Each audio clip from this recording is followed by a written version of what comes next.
siyaasiga Nuur Ismaaciil Sheekh ahna musharax u taagan xilka gudoomiyaha degmada Boondheere ee gobolka Banaadir oo shir jaraa'id ku qabtay magaalada Muqdisho ayaa waxa uu ka hadlay xaaladda dalka gaar ahaan faragelinta dowladda Imaaraadka Carabta ay ku hayso Soomaaliya. Nuur Ismaaciil Sheekh ayaa golayaasha dowladda iyo shacabka Soomaaliyeedba ugu baaqay banaanbax ka dhan ah dowladda Imaaraadka Carabta. dowladda Imaaraadka waxay ku xadgudubtay madaxbannaanida Soomaaliya marka waxay maamul goboleed ku tilmaamtay in uu yahay dowlad madax bannaan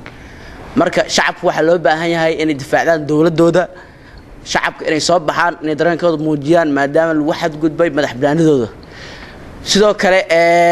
heshiiskii Somaliland iyo dowladda dhexe u dhaxeeyay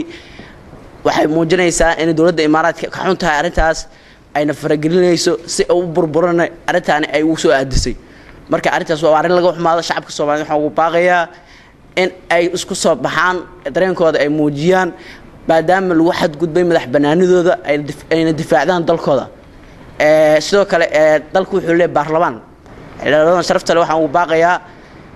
in ay maanta dalkooda ay badbaadsadaan ayna u istaagaan go'aan cadna ay ka qaataan arinta Imaaraadka ee ku saabsan degada Berbera. dhinaca kale siyaasi Nuur Ismaaciil Sheekh ahna musharax u taagan xilka gudoomiyaha degmada Boondheere ee gobolka Banaadir ayaa ummadda Soomaaliyeed ugu baaqay inay isgargaaraan oo ay isu fidiyaan gurmad degdeg ah. sidoo kale waxaan rabaa inaan baaq u diro baaq qaasalmida waxaan rabaa inaan u diro ummadda Soomaaliyeed waxaa jira dhibaatooyin badan dad barakacayaal ayaa dhibaataysan biyo la'aan ayaa soo darastay meel Muqdisho u jirto 50 kiiloomitir ayaa biyo la'aan dad ugu dhimanayaan marka dadka Soomaaliyeed waxaan leeyahay iscaawiya maanta oo isku gurmada maanta waa maanta loo baahan yahay inaad idinka isku istaagtaan iscaawisiin isgarab istaagtiin marka